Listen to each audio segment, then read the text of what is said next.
We're in the huddle. I think we should introduce ourselves in case you don't know us. That's Paul Calvisi. That's Ron Wolfley.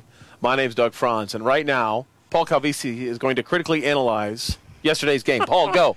Let's hope you guys bring more energy than you did during the Paulie Pigskin Report. Let's just put it this way. These two cannolis during the Paulie Pigskin Report were flatter than the Cardinals in the first half. Let's just put it that way, all right? If we were keeping score, we would have been down 14-0 right off the bat during the Paulie Pigskin Report, just based on their lack of energy right over here. Basically, Bill Belichick had more energy in his post-game press conference than these two guys right over here. So I hope you guys bring it, because the camera doesn't lie. I blame Ron Wolfley for that.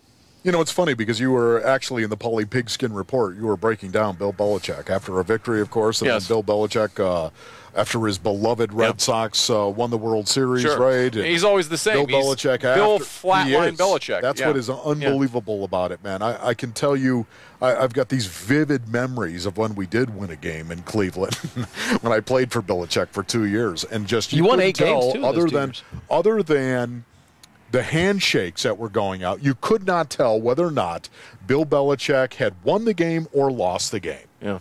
So where was this participation during the Paulie Pigskin Report? I mean, now you come in with the insight and the stories, Doug. Where was it when we needed it earlier? It's unbelievable. I thought Wolf let you down. Paul, we know you're fighting for airtime. We understand this, and I get that. Therefore, I'm not going to interrupt it. Right there, I could have gone on this 7-minute dissertation during the Paulie Pigskin Report. No, we got you right here. Right here, I got you. You're getting ratcheted down by the shot clock. Give us a buzzer, 24-second shot clock, okay? How about your overall impressions of the Arizona Cardinals in their victory over the Seattle Seahawks at University of Phoenix Stadium yesterday? Well, it's sort of like this segment here on the Huddle on AZ. What is this? The new sports.ktar.com? It's sort of like this segment in that I'm trying not to play down to your level. Wow. And that's what the Cardinals did in the first half against the Seattle Seahawks. At least that's according to Darnell Dockett and what he said. He said, look, nothing against the Seahawks, but we were playing down to the level in the first half, which, of course, playing down to their level. Backhand right there. You know, don't take this personally, but, said Darnell Dockett after the game. So they had some words at halftime, and we can't even, not even here on the wild, wild west of the web can we repeat what they said during halftime, but the message was sent. You don't want to go 1-4 at home and hear any more of those boos. So they came out and responded accordingly in the second half. Game over. So they responded to the crowd because they didn't want to hear the boos, Wolf.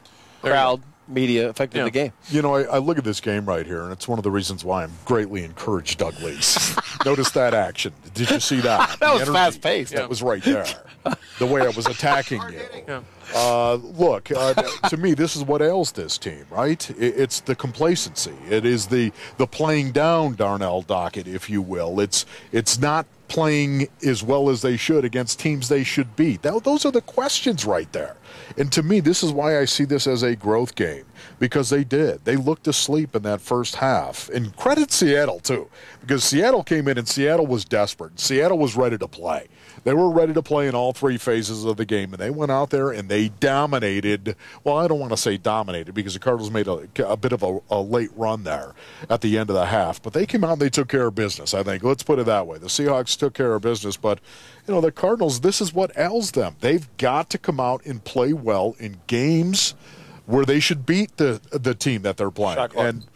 And exactly.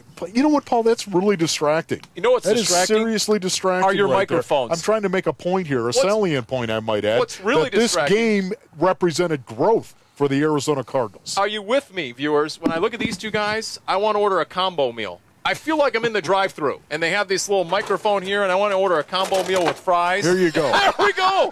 There you go, Paul. Either that or I want to order like the Time Life Encyclopedia set. Like just fried energy. That's what it was like right there, a dramatic reenactment of the Cardinals at halftime in the Cardinals locker room. That's exactly what went down, Ron Wolfley. Because you're right, the Seahawks were bringing it. Because you know what, the Seahawks were popping off in the papers. How can you be stinking 3-5 and you got absolutely jack-stomped by the Cardinals in your first meeting, and they popped off in the papers in Seattle during the week saying they're healthy and they're going to bring it? And so you heard Anquan Bolden talk about it, Darnell Dockett talked about it, so it was a little extra motivation. Remember my saying, guys, when the Cardinals have a cause, look out. When the Cardinals don't have a cause, look out below.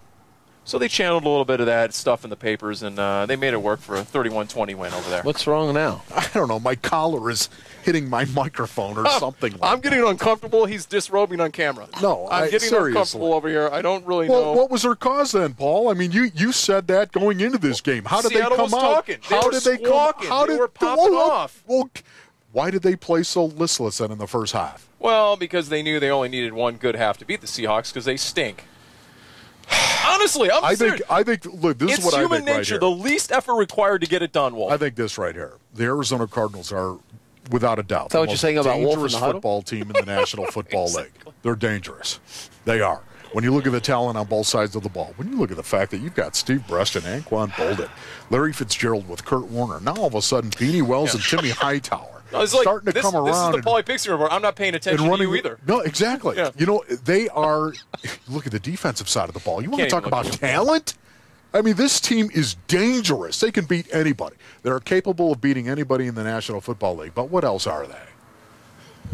They are a danger to Schizophrenic? themselves. Schizophrenic. They are a danger to themselves Split as well. personality. I think this is the way it's going to be. I do. I think this is going to be the way that it's going to be for the rest of the season for the Cardinals.